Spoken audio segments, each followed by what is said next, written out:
in this together. There's been a lot of talk lately about who is better than someone else.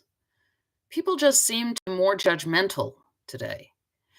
If you don't look like me, or if you don't talk like me, or if you don't believe exactly like I do, you are inferior. People seem to gravitate only to those who are just like them. Unfortunately, sometimes even the church can be guilty of this. Sunday morning is still the most divided time of the week. But that's not the way God intended it. God created infinite diversity, and we are made stronger by seeking out those who are different from us. Paul speaks of this in the passage from 1 Corinthians chapter 12 that is set in this week's lectionary. The passage is really long, so I'm just going to read verses 12 and 13 and then jump to 26 and 27.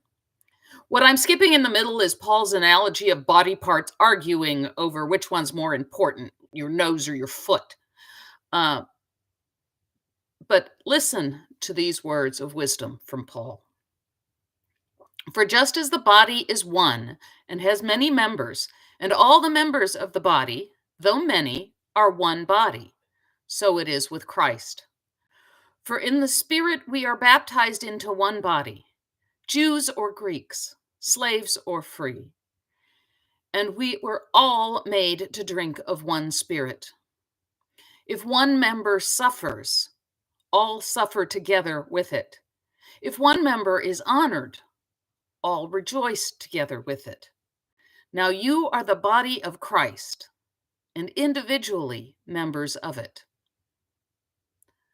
When you look down on a brother or sister for the color of their skin, for where they were born, the language they speak, or their sex, you are actually insulting God, who carefully made that person in God's image.